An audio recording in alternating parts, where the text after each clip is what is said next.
the honor of serving the people of Nepean. Today, as you know, is International Women's Day, and I couldn't be more proud to have a great group of women who are strong in each of their fields, contributing to the cultural and economic fabric of our great province, while also doing their jobs in male-dominated areas. And so I wanted to welcome and then ask one of my colleagues to speak for a few minutes.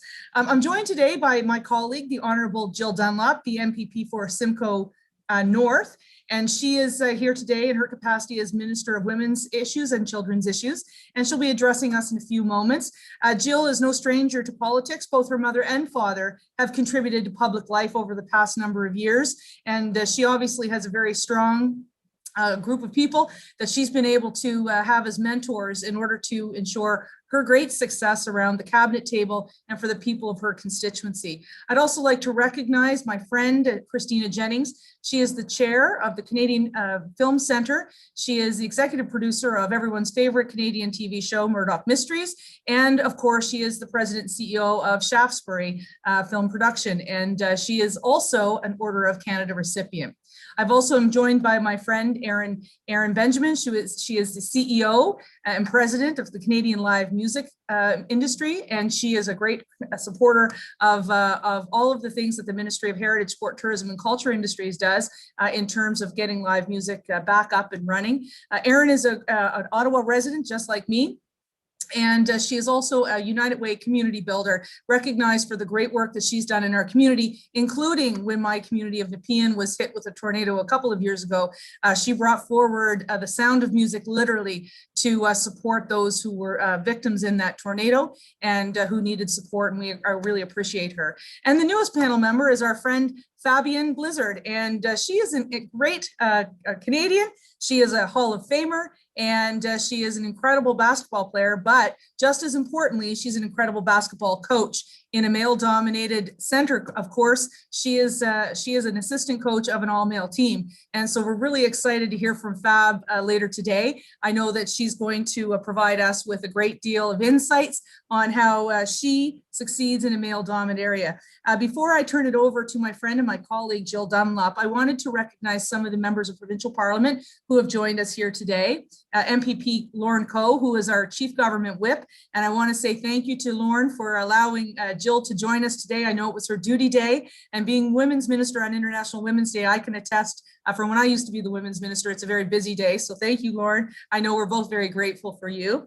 MPP Stephen Crawford is here, MPP Christine Hogarth, MPP Logan Kanapathy, and MPP Kuzanadova, MPP Lindsay Park, MPP David Piccini, MPP Sharif Saboy, who is also one of my parliamentary assistants, MPP Donna Skelly, who's done a number of work with our ministry, and Effie Triantopoulos and MPP Daisy Way have all decided to join us today to celebrate the good work of women in politics. Now, I'd like to more formally introduce my friend and my colleague, the Honourable Jill Dunlop. Jill has been an MPP since 2018, and she has since that time spent a number of her days and nights, even prior to becoming a minister, working to support the equality of women in the trades, making sure women are protected from sex trafficking as well as violence against women. And she has been instrumental in leading a government-wide approach in order to ensure that we are looking at better ways to deal with discrimination in the workplace, including those of the LGBTQ+ community, BIPOC communities, and of course, those who are dealing with gender issues. So without further ado, I'd like to turn it over to my friend and my all-star colleague, the Honourable Jill Dunlop. Jill? Great. Thank you so much, Lisa. You know, it's such a privilege to be here with my colleague, the Minister of Heritage, Tourism, Sport and Culture Industries, and all of our other caucus colleagues on this call as well. And to all of you for the opportunity to celebrate International Women's Day and speak about women in leadership. So happy International Women's Day to all the amazing women out there who are joining us tonight. And also thank you to the men who support us along the way. This year is particularly important to celebrate women's achievements, acknowledge their immense contributions on the front lines of the pandemic, and recognize the disproportionate impact the pandemic has had on women in the workforce. A report by the Canada Pension Plan Investment Board released last November cited the pandemic for pushing women's participation in the Canadian labour force to a 3-decade low. Another fact to consider is that 1/3 of women surveyed last August said they had considered leaving the workforce to help their children with remote learning. I know that those in the tourism and culture sectors in particular have been hit the hardest. Many of them are women. I do applaud Lisa for her continuing efforts to support the sector, and I have seen it in my own ridings with festivals such as the Mariposa Folk Festival getting continued support throughout the pandemic. These developments left unchecked are alarm bells for our economy. That's why our government is determined that women will not be left behind as Ontario reopens. And this takes the strong leadership of our Premier and also the strong leadership of women in this province. We want to build a province where every woman and girl is empowered to succeed, with their choices supported and sustained by a society that provides equal access to economic and social opportunities. Success here will involve creating workplaces that welcome and support women's entry and advancement. That means that women and men need to be working towards this goal. I know in politics, I have the unique perspective of seeing an increase of women's involvement. Ontario has a record number of women in the House right now, and we only want to see that number increase. For me personally, I was always involved in politics, as my dad was an MPP for years, but it took a lot of courage for me to jump into the ring. Luckily, my mom, as a great example, is a councillor and deputy mayor herself. I've also had many great mentors to help me in my first couple of years as an MPP and as a minister. One area I'm particularly passionate about is women's economic empowerment and getting them into those non-traditional roles, such as politics. It includes guiding young girls and women into pathways that lead to other good jobs that allow them to support themselves and their families, such as in science, technology, engineering, mathematics, and the skilled trades. Success means increasing the representation of women from diverse communities on boards and in senior leadership positions. It means supporting training programs that focus on employment, pre-employment, pre-apprenticeship, and entrepreneurship specifically for women. We know last year was a year unlike any other. And as we begin to cautiously and carefully reopen our economy, our post-pandemic goal is an equal future for all women in Ontario. A future where women are leaders, decision makers, entrepreneurs, and where they are equally represented across all sectors of our economy. I look forward to hearing your thoughts today on how we can build this future together. This means how we as women can support other women, but also how we can encourage the men in our lives to be supporters as well. So I will pass it back to Minister MacLeod. Thanks so much, Jill. You're so outstanding and so great to sit around the cabinet table with. And I'm very proud of the work that you're doing and continuing on the legacy of many strong women across Ontario. But you made a great point. As when I was Minister of Women's Issues, I often would say it takes strong women to support vulnerable women, but it really takes also strong men to support vulnerable women. Now, before we get to the panel, I'll just talk a little bit about the process that we've got, and then we'll get right into the meat. So for the next 30 minutes or so, we'll talk to our panelists with some questions. You're welcome to add some questions yourself into the chat box. So at around 7:10, questions from the audience will be submitted, and we'll read those out. And you're welcome to ask any one of the panelists, and myself included, a question if you want. In fact, the panelists are allowed to ask me and Jill questions if they would like. We will then go to closing remarks around 7:23-25 with Minister Dunlop and myself. And then I have a special treat of two really important women who do a lot of work in our sectors. I'm not Oprah, and I know she's the talk of the town today. This is the first time I've ever moderated or been any type of interview or questioning people. So I do hope I do okay. So please don't judge, and just let me go and see how we do it. So as I mentioned off the top, we have a Hall of Famer, we have a Order of Canada recipient, and a United Way community builder. And I think that we're going to have a really inspirational night. But I just wanted to say, for those who are in many of the sectors that have been hit hard, we recognize that this has been a very challenging year. As Minister Dunlop said, we've faced a she session. Many of the women who work in the hospitality world, in the live music industry, film and television and sport, have seen themselves over the past year either lose their jobs or see their jobs greatly reduced. We've also seen an uptick in violence against women. In my native Nova Scotia, we saw a mass shooting. And even more closer to home with me and my chief of staff, we saw her niece violently taken from us just a couple of months ago.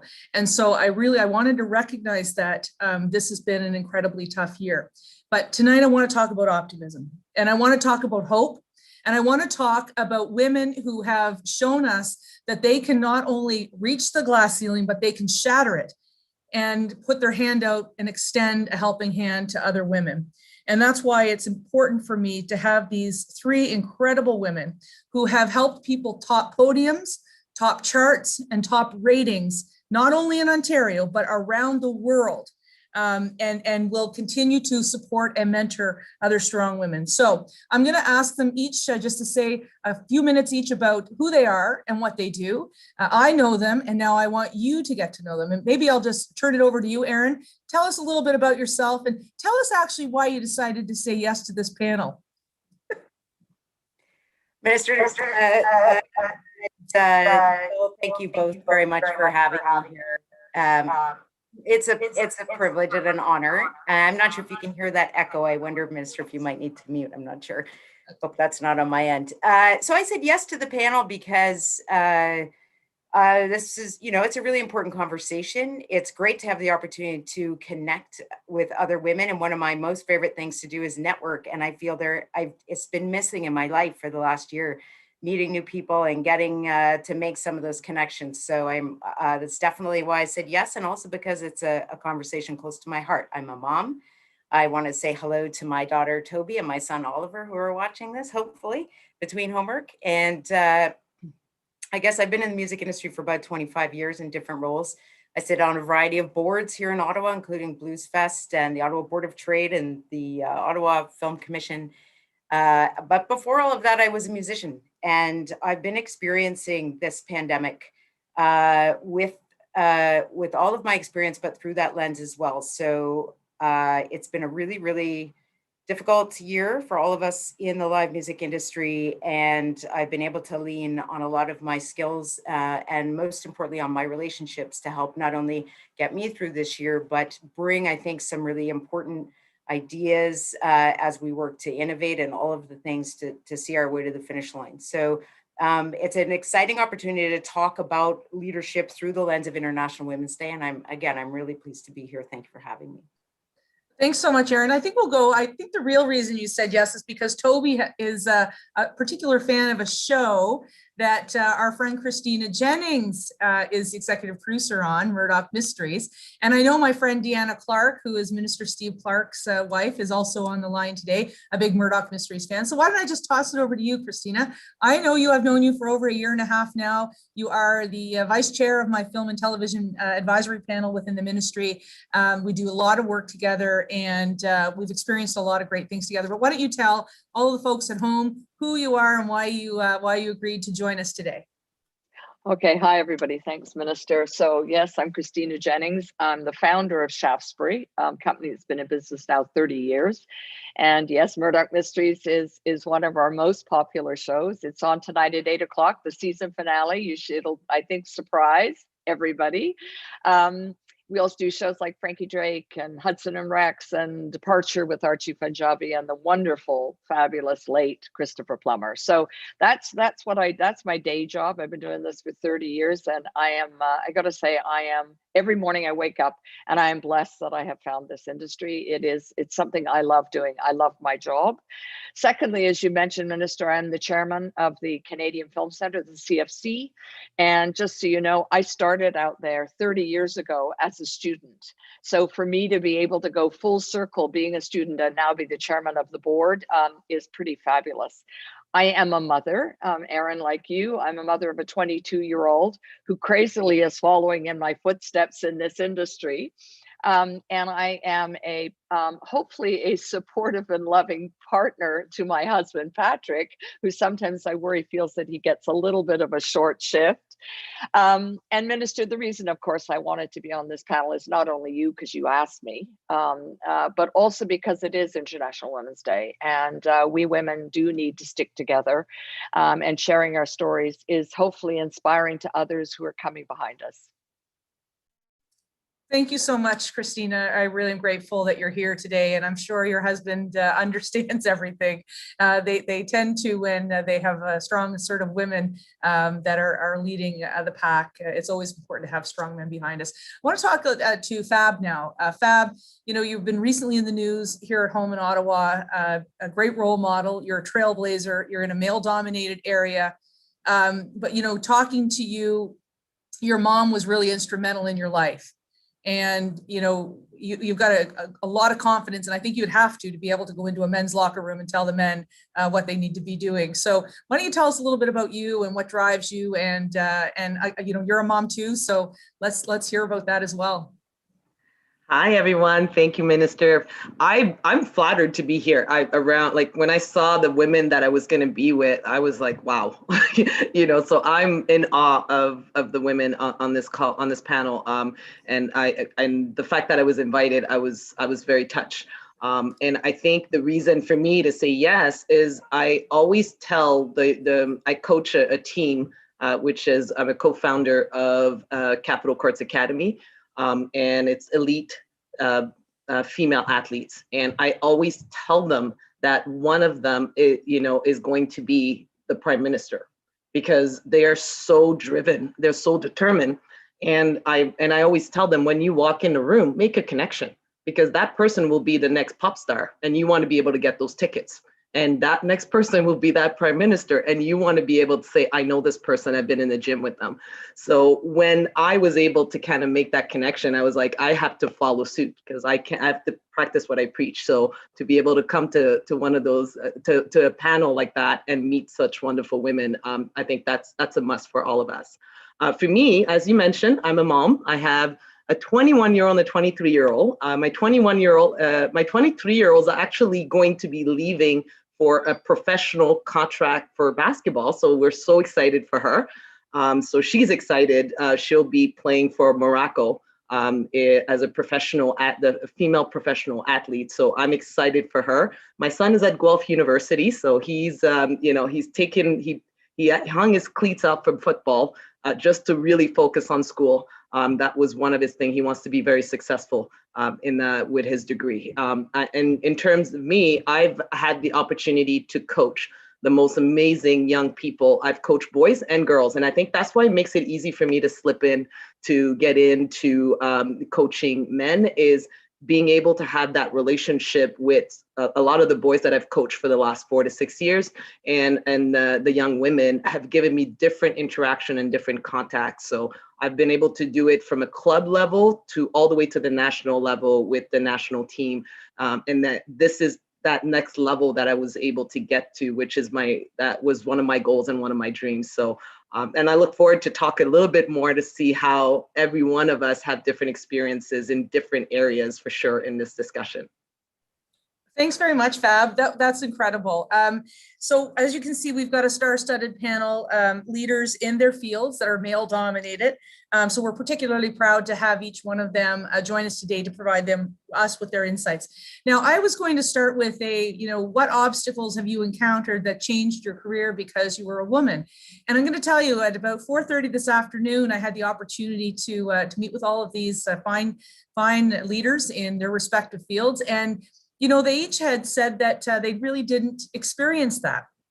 And I thought, well, that's great. But there's got to be a reason for that. And I think it's probably their confidence and the people who mentored them and their parents instilling confidence within them. And so I just wanted to really hear from each one of you. And maybe, Erin, we'll start with you. Live music is a tough scene. It's been a real tough scene this past year. You and I have, I'll put it out there. We have cried on the phone together multiple times throughout this past year, sometimes tears of just dread and other times tears of joy. So clearly, we both have that emotive piece that sometimes women can be called out on in professional careers, but it seems to work for you. So why don't you talk a little bit about your journey and how being a woman has actually helped you, and who the people were behind you that made you such a tremendous leader in your field? It's really true. I've always sort of, wrestled with the idea of how much I wear my heart on my sleeve. And I've tried to pull back sometimes and tried to say, Erin, like, suck it up. Like, just don't lead with your heart. But I think that looking back at this point and the experience of the last year has really sort of brought some things into focus for me in terms of my own style. I think I'm an empathetic leader, and I come by that honestly because of my life as an artist for many years. And I think that because of my style, I've been able to bring our industry together in a really authentic and genuine way, and in such a way that people don't feel alone, or they feel less alone, which has never been more necessary. So some of the skills I attribute to that ability. Really, I consider myself to be a connector. So I know a lot of people, and I can see things from this very cool 30,000-foot view that I get to have, and I can see conversations that are, the same conversations happening in different parts of the country, and I can bring people together for common goals, and I really try to nurture those relationships, and I think that's how we built this association, which is only 7 years old, and I've been here from the beginning. Is really that trust that I have with our stakeholders, and helping them come together to see that others, if we work together, we really can achieve our common goals. And then finally, I would say around all of that, and this is certainly a gift that my parents gave me, whether I knew it or not, was to trust my instincts and have that self-confidence. And sure, I'm as insecure as the next person. And, you're not, as an artist, I certainly had a lot of that, and it lingers to this day, but I really do try and trust my instincts. And at this point in my career, I am prepared to fail and fail miserably if I have to. If I feel strongly about something, I'm going to see it through. And that is something that culminates over time, that confidence.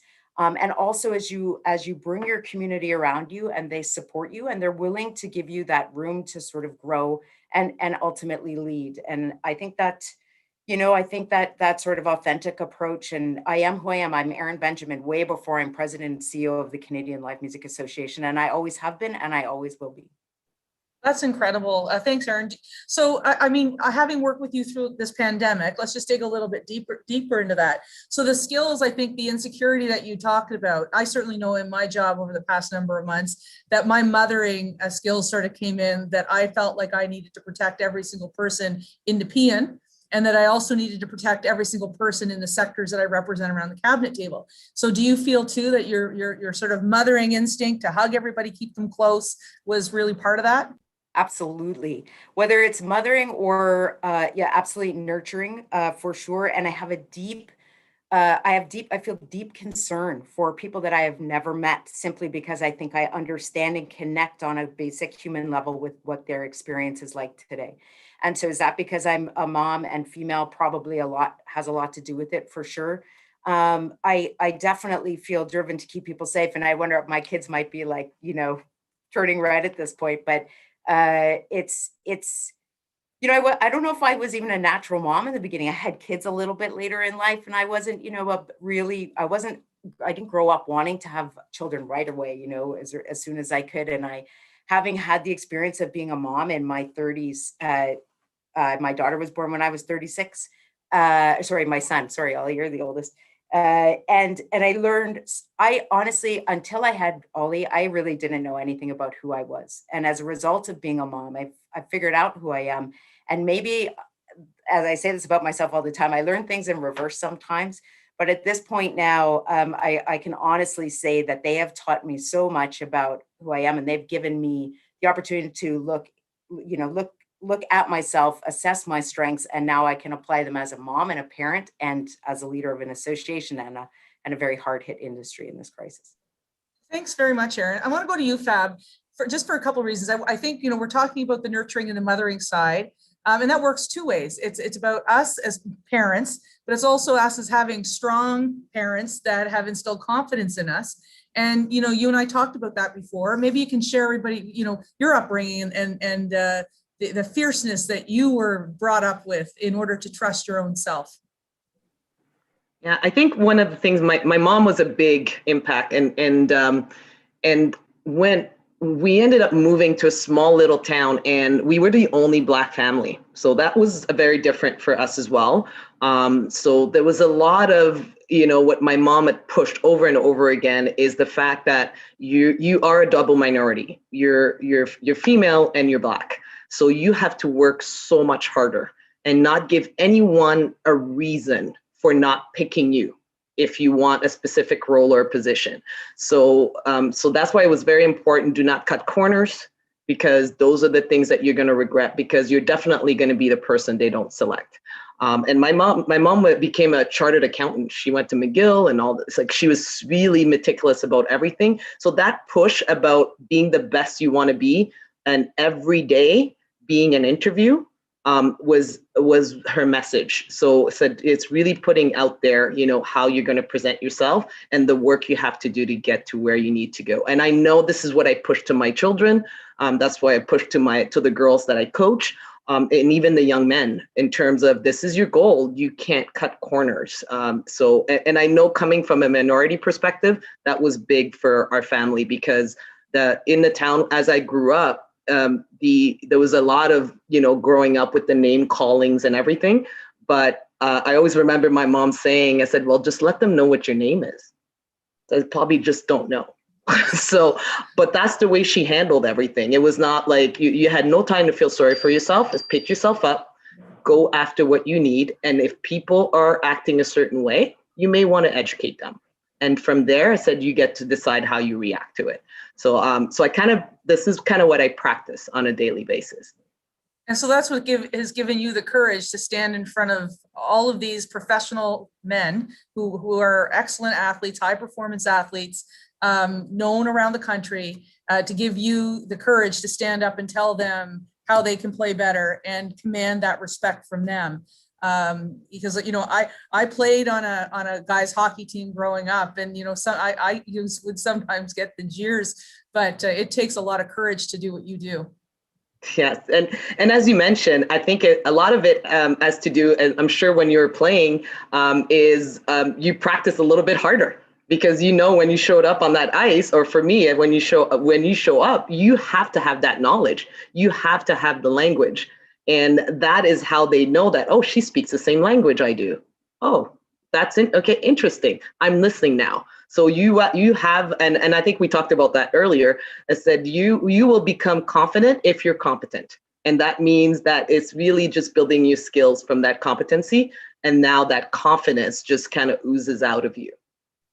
That's great. Confidence gives you competence, and competence gives you confidence. I love that. I hope that's something we all take with us. Now I'm going to go to Christina, who's considered an icon in film and television in Ontario, in Canada, and the United States, and she's even doing productions in Britain. And so while most film producers I know are men, she's steadily produced some of the greatest productions in the country. So Christina, in an era of like Harvey Weinstein and Me Too, and people getting a certain vision of what the film and television world are behind the scenes for women, I mean, you've risen to the top. So maybe you can tell us a little bit about your journey, first starting as a student and now running one of the biggest companies in the country for television production, running some very important shows with very important people, and having navigated that, like who helped you give you the confidence? Who were your mentors? Who said those special things that on the days that you didn't really want to keep going, you just kept fighting to do better and to become, you know, Christina Jennings? Well, I've got to, like Fab and Erin said, it sort of all starts with, you know, your upbringing. And in my case, my father was a manic depressive and bipolar, as we now know it. And so growing up, our life was full of huge financial insecurity. So, you know, there were days where we didn't quite know where the next meal was going to come from. But what also happened in my life was I grew up with a father who was manic, but in a good way. So he believed anything was possible. So he instilled in me this belief early on that anything was possible, Christina. You just set your sights on it, girl. You go for it and it's going to happen. So I had this double growing up, which is anything is possible, coupled with financial insecurity. So what I did early on is I became an entrepreneur in my teens. And why did I become an entrepreneur? Because as an entrepreneur, I could control my destiny. I could go make myself a job. I could actually control the money coming in and all of that. So I started life seriously in my late teens as an entrepreneur. And I basically, with the exception of about 2.5 years right out of university, I've never worked for anybody. So that's been my mantra. And part of all of my growing up was anything is possible.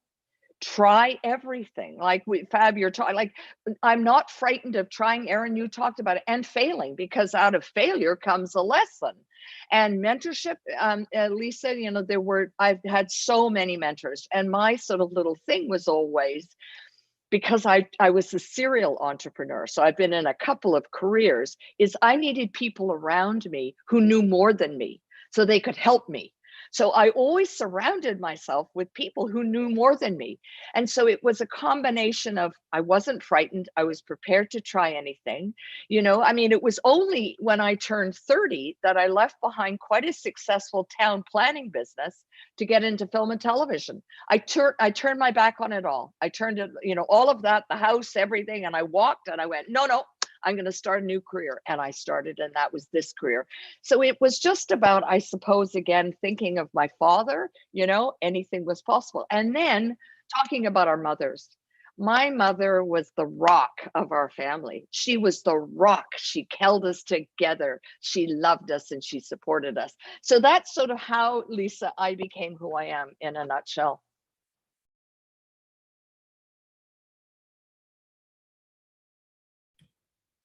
So I have a quick question for you, because you just said something about failures and lessons. And listen, there's been no one that has had more media attention on her failures and the lessons learned than this girl right here. So what you thought at the time was your worst failure that turned into your greatest lesson? Oh, you know, someone talked about, Erin, I don't know if it was you, instinct. You know, we go with our instinct. I don't know if this is more a female thing in life, you know, but you go with your gut. And I remember when we literally were making our first TV show, our first TV movie, and our first TV series. We had Roy McGregor's books, Screech Owls. And Roy, it was basically about kids hockey, and they solved mysteries, right? And so we got the rights. And I had an instinct of this thing. And honest to God, I almost lost everything. Like, we were so out there, I'd never quite done.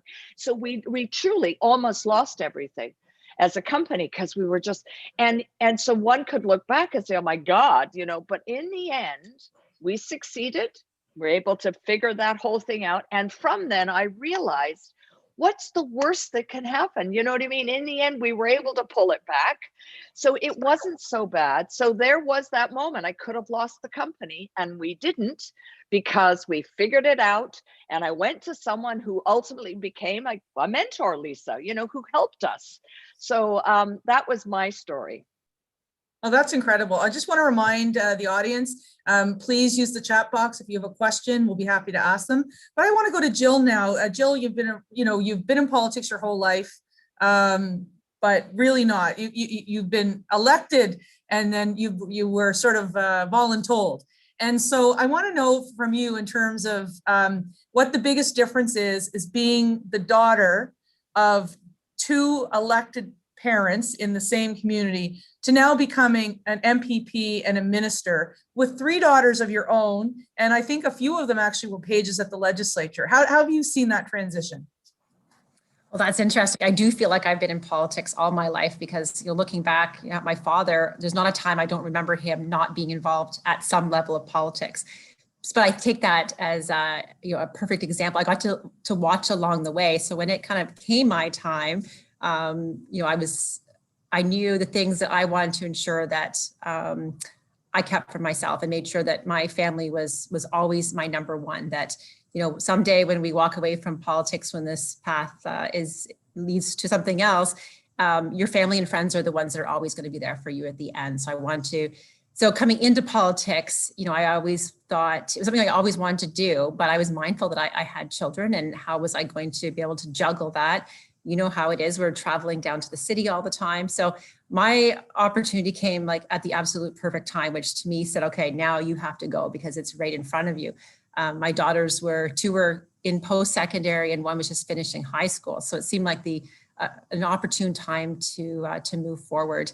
And, my parents were very supportive all along. My dad used to always kind of nudge me and say, hey, when are you going to take over? So I was always encouraged from them and the work that they did in our communities. And I mentioned earlier that my mom is a deputy mayor in my area as well. So they've been great mentors all along, and, always made me feel that I could do anything I set my mind to.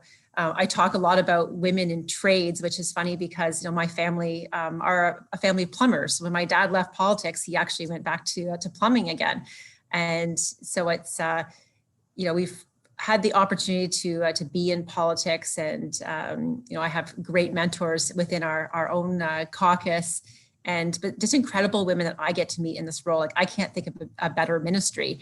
And every day is Women's Day, and the different groups of women that we meet with and hear, their concerns, but celebrate their accomplishments as well. And, being on this panel with all of these incredible women today is absolutely amazing. Thanks, Jill. I'm going to go back to you, but I'm going to ask everybody the same question. So we talked a lot about our mothers, my mom included. Ginny Mae McLeod still believes in everything I do. Can I ask you all, I guess it's a two-parter. The first is, name one other woman that outside of your mom that really helped you become who you are today. And the second is, in your area of expertise and leadership, how can we encourage more female leadership within, your sector? So for Jill and I, it would be in politics or government. Maybe it might be for me, a hockey coach, but I just ask you, like, name that other one woman and why, like, who was she that helped you and really, reminded you who you are? I can tell you mine. It was my mother, Virginia, and my dad's sister, Ina, are best friends. They've been best friends for over 50 years. And even though my father has passed for the past 13 years, Ina comes and visits my mother every single day. They're in Nova Scotia, and they have coffee. They have coffee every day from 1 until 3. And I remember my Aunt Ina running my dad was elected for 30 years in Nova Scotia, but my aunt ran for school board. And I remember in the 80s, and I remember my mom and my aunt wearing these like trench coats and these fancy hats. I guess they might've been in style at the time. And I always thought how stylish they were, but how smart they were. And so we actually call my mom and my aunt Grace and Frankie, because that's from that Netflix series. They're very much that, except for the Nova Scotia version of it. And so they were there for me. And then when I got elected, I changed the legislative sitting hours, and I've always been dedicated to trying to get more women involved in politics, because I always felt that, for me anyway, that there's trailblazers and there's people that come before us, but then as women who follow in their footsteps, it's maybe not our job to go even further. It sure is, but maybe sometimes it's to widen that trail so more women can walk with us. So Jill, why don't you tell us about that other one woman and where you think we can bring more women into politics, and then we'll turn over to Erin. Sure, that's a great question. Thanks, Carol. Sorry, Lisa. The person I was thinking of, her name is Carol. That's why. I was, graduated from university, worked for a while, had kids. I stayed home with my kids, and then I decided I wanted to get back working. And I was actually I was representing my father at an event, and I was sitting with a group of women from Georgian College, and there was a woman there named Carol Baker. And I was talking to Carol about, what courses were offered. And she's like, well, tell me about yourself. And so we were chatting, and she's like, I would love to hire you. And I remember thinking, like, I don't know if I can do that. But then I walked away and thought, if this person has confidence in me and doesn't really even know me, I need to have more confidence in myself. And so I went and I interviewed, I got the job. And I still remember the day that Carol was showing me her iPhone that she had just got. And she was so amazed that you could have your emails on this thing. Like, oh my gosh, I still had my little flip phone, I think, at the time, but look what you can do with this thing. You can work from home, you can work on the road, everything's with you. So I think look of her to just how she inspired me to have more faith in myself. And as far as getting more women into leadership, into politics, we really need to start by encouraging women to put themselves out there and put their name on the ballot. We're never going to get more women into politics if we don't have the opportunity to even vote for them. So what can we do to inspire them, to give them the confidence? And I know for myself, men tend to jump in and take the opportunity quicker than women. women need to be pushed a little bit, to be told that, hey, you know what, you would be really good at this. Why aren't you doing this? Come on, this would be something you're fabulous at. Once we get our mindset, then there we go. So if we can instill that confidence in our young girls and young women as they're growing up, I think over time we're going to see more women putting their names on the ballot. And I think, we have great women out there who own businesses, who are leaders in their community. Those are the kind of women who should be stepping up and getting involved politically at all levels. Thanks very much, Jill. That's great. Erin, who's your other woman, and how do we bring more women into the live music scene in Ontario and in Canada? Well, I'm running through all of the incredible women in my life, and I'm having a hard time picking. But since Jill had a Carol, I'm going to go with a Carol too. There are so many, but my beautiful friend and mentor. Her name is Carol Sad, and she is an entrepreneur in Ottawa. And anyone in Ottawa who works in the event business will know Carol. She has a couple of companies: Lulu Lounge, furniture rental, and Chic and Swell event production. And I met Carol when we were both co-chairs of the Ottawa 2017 Junos. So I haven't known Carol my whole life, but when I met Carol, I instantly loved Carol. And I was like, this woman is amazing. And I got to know Carol, and we spent a lot of time together working on the Junos. And she impressed me immediately. But I have watched Carol Sad over the last year manage as an entrepreneur and a small business person, manage to constantly reinvent herself and keep her head above water in unbelievable ways. She's a creative genius. And we go for walks with my dog at Bruce Pitt, and I say, how are you not a crumpled heap on the ground? I mean, businesses being gutted and losing staff, and she is so upbeat and positive. And it's through my relationship with her that I'm like, if this small business person who is hanging by her fingernails and then reinvents herself and comes up with something else, if she can do it, I can do it too. And I can do it every day. Carol Sad is an amazing human being. So how we encourage more women, young women leaders in the live music industry, I have an idea, a thought, and this is what I try to do with my staff. And I have an incredible staff right now. I have Victoria, I have Maddie, I have Brina, I have Nicole, and sometimes we have Alex. And they are incredible human beings. And I have found over the years, managing staff, that in order to empower true leadership, you need to provide true leadership opportunities. So I delegate, sure, we all delegate, but I try and give them real leadership, like lead. Here's a project, this is yours, shape it, own it, and fail miserably. Again, I come back to the failure piece. Go ahead and make some mistakes, but this isn't something you're doing for me. Sure, it's something you're doing for the organization or for the community, but this is your project.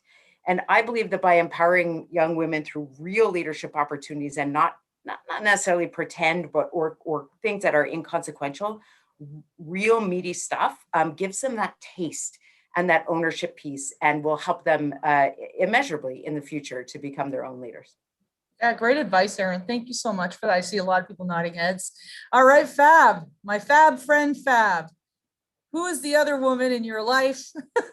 and how are we ensuring that we get more female leaders in male-dominated sports? Yeah. So I would say for me, and I'm going to call it twofold. Wanda Pilon, she was my coach in university when I went to Ottawa U, and I became an apprentice coach with her right away. And that's when I was able to see what she had to deal with. And she was the only female coach at the University of Ottawa. So I remember going to a board meeting with her, and the way she stood up and really, this is where I saw how much she had to push for the women's program, for the budgets, for for us to fundraise and get more money into the program. And I was amazed because I didn't realize that's what she had to go through, because it was amazing to see her do that in a boardroom, and she was all 5'5", at the time too. So to just see her voice and just project herself, it's just a very strong woman, and she presented that with a lot of confidence. She also encouraged me to not just jump in to be a coach at university, but she said, you need to get back in the community. You need to understand how to coach and train and interact with every age group, because that's going to show you how to actually deliver different messages at different moments because you understand their environment. And that was probably the best advice, because that's exactly what I did. I went from U10 all the way to U19 just to really get, and then that's when I started to coach boys as well, so I can get a better understanding. The reason I said twofold, because the other person is a male, but it's my husband. I've never seen anyone support me as much as he does. He's my biggest fan. As soon as I got the job with the BlackJacks, he bought a hat. I'm like, I don't even have it yet. He just is like, I'm getting that hat. I don't care. I know it's happening. But he's always been like that. It's like, go for it. And if I talk about it somewhere, it's like, I don't want to hear about it until you do it. And that was so that's why he just supports me. And it always made me feel that, okay, I know that we have the kids and I have practice, and he's like, I got this. I'm a man of the 90s. Let's go. So he was always kind of pushing, don't worry about it, because we tend to worry as women because we want to get everything right. And that was my moment of, it's okay for me to just kind of, release and delegate what we just Erin just message. But at home, we have to delegate as well and allow, our support to always happen that way. And what I tell the young girls around me, because I spend a ton of time right now with them, is they have to take risk. They have to allow themselves to fail, which a lot of us, that's how we learn. And they have to listen to their environment a little bit more. And that's when you're going to actually get the opportunity, because you're listening and you can grab those opportunities and not wait for someone to present it to you or put it in front of you. Thanks. And so many great points right there. Now, Christina, you've had your passion about your mother was so incredible. And so I'm sure that there's been others in your life. And I want to also say this, in terms of me becoming a brand new minister in a portfolio where people didn't know who I was, I have to say you have been an incredible mentor to me. So when you're talking about leadership in film and television, although I'm not in that sector per se, mostly everything I know I've learned from you, and it's because of your patience and your graciousness. And so I wanted to say that before you answer your question. So thank you. First of all, Lisa, I am so impressed by who you are. Like, you have taken on, especially, this portfolio, through the pandemic. And you are such a fast learner. My God, when you wanted to learn about our complex industry, you took it on. And yes, you asked a bunch of us to help you, and great. And we all jumped to that.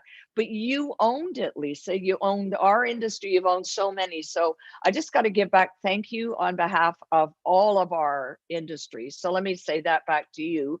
And it's interesting how none of us jumped immediately to who was that woman. So I'm going to tell you a couple of things. I had a female bank manager. So I'm in my 20s. I'm going to start this planning business. I don't even remember her name. I remember she was at the CIBC, but she believed in me. She believed in me when I took my little business plan in, and this is what I was going to do. And I was writing out my projections. She believed in me. So this banker who believed in me, I got to say, so I will tell you, I've had a very long and illustrious career with fantastic bankers, and they've all been women. It's so crazy. So I will just say to that unnamed banker 35 or 40 years ago, thank you. The other person was Margaret Atwood. So probably now 35 years ago, I sat on a board of directors actually for the Ontario Heritage Trust. And I was the youngest board member at the time. And one of my board members, I had this dream. I wanted to get the rights to Handmaid's Tale. Can you believe this? So I said to him, Pete McGarvey, I don't know if any of you remember him. I'm showing my age.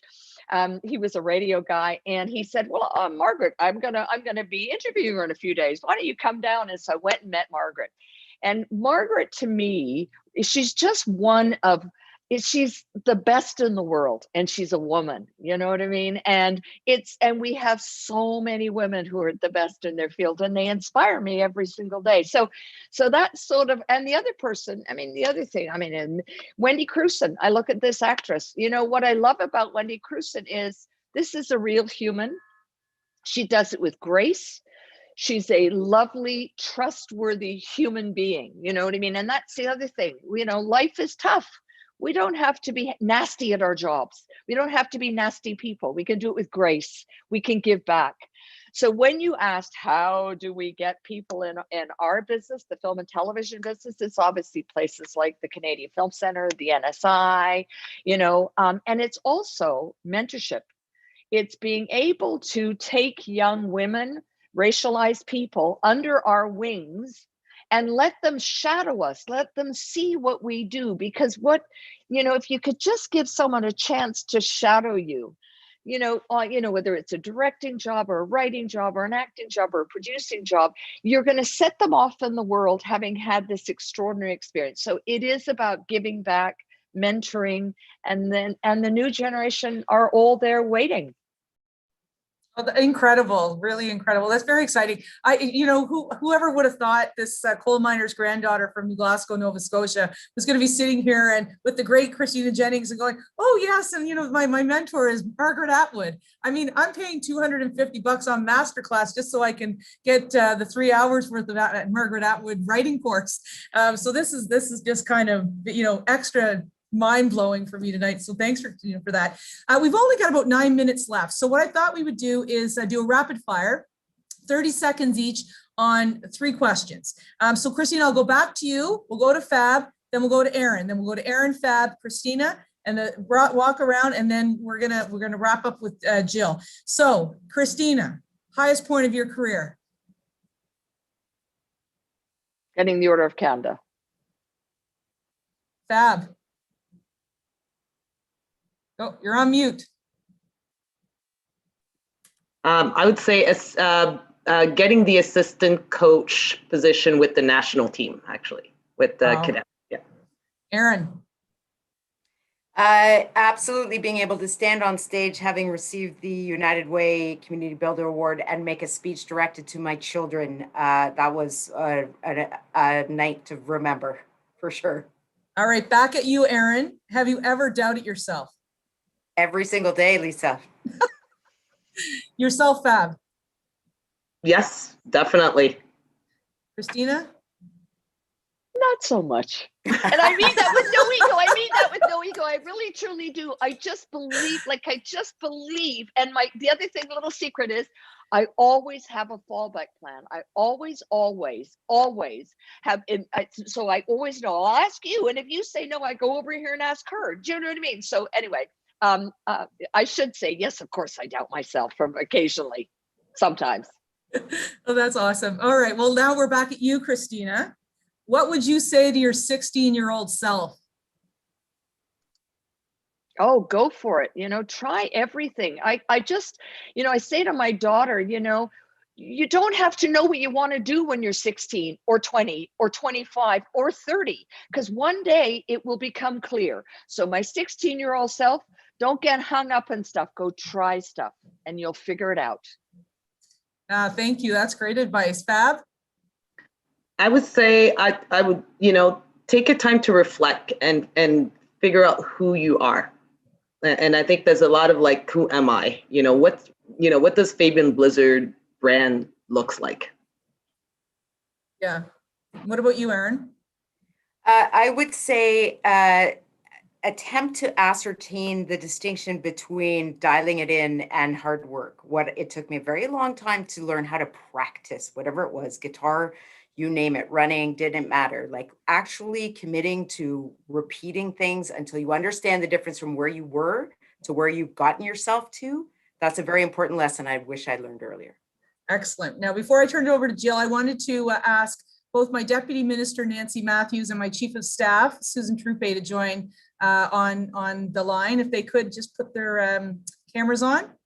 And while they're doing that, Jill, why don't you answer those 3 questions for us? The highest point so far of your career. Have you ever doubted yourself? And what would you say to your 16-year-old self? Okay, the highlight of my career, this past summer, we announced child welfare modernization. And for me, that is so important. I think, and again, we talked about leading with your heart. It's definitely that part. I look at children who are growing up in the child welfare system, and I want each and every one of those children to have the same opportunities that my daughters have. So the work that we're doing in that area is so important. And yes, I've cried at so many meetings that I've gone to with women and children and being at women's shelters. So I think it's important to lead with your heart. And that's what makes us good leaders as women. My 16-year-old self would be follow your gut. I wish I had, I know I do now and I stick to it, but I wish I had so many times, because we'd look back and be like, you know what, my gut told me I shouldn't have done that. And I had the answer, but I disregarded it. And the last question was, have you ever doubted yourself? oh, for sure. Yeah, every day.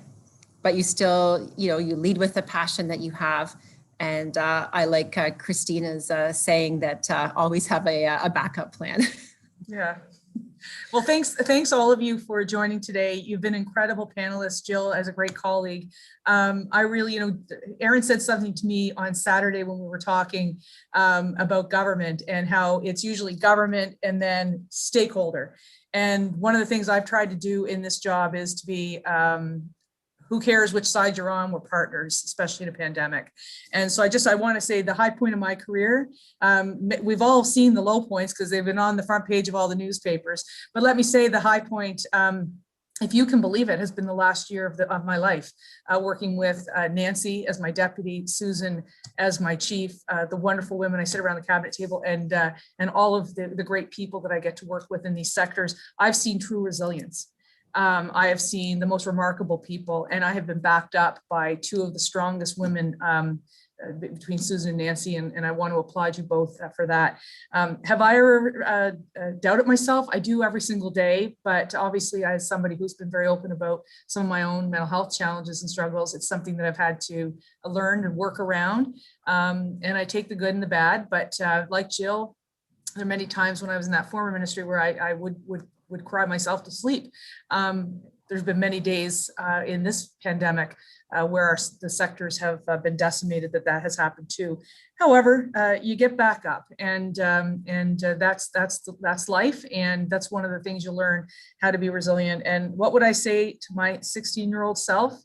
It's going to be a wild ride, but just like Christina Jennings said, for every failure, there is a lesson, and you will come back bigger and better and stronger, and you will stand up taller. And I don't know whoever said it, if you get knocked down 6 times, you get back up 7. That's absolutely the truth. And so with that, just wanted to say thank you to all of those who joined us here tonight on International Women's Day. It's been a very tough year for many people, particularly women in the province of Ontario and in my community of Nepean.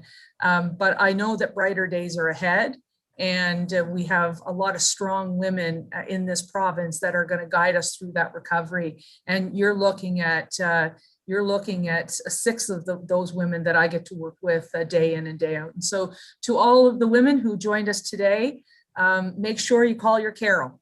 And make sure you let her know that she's done something for you, and she may not have known it.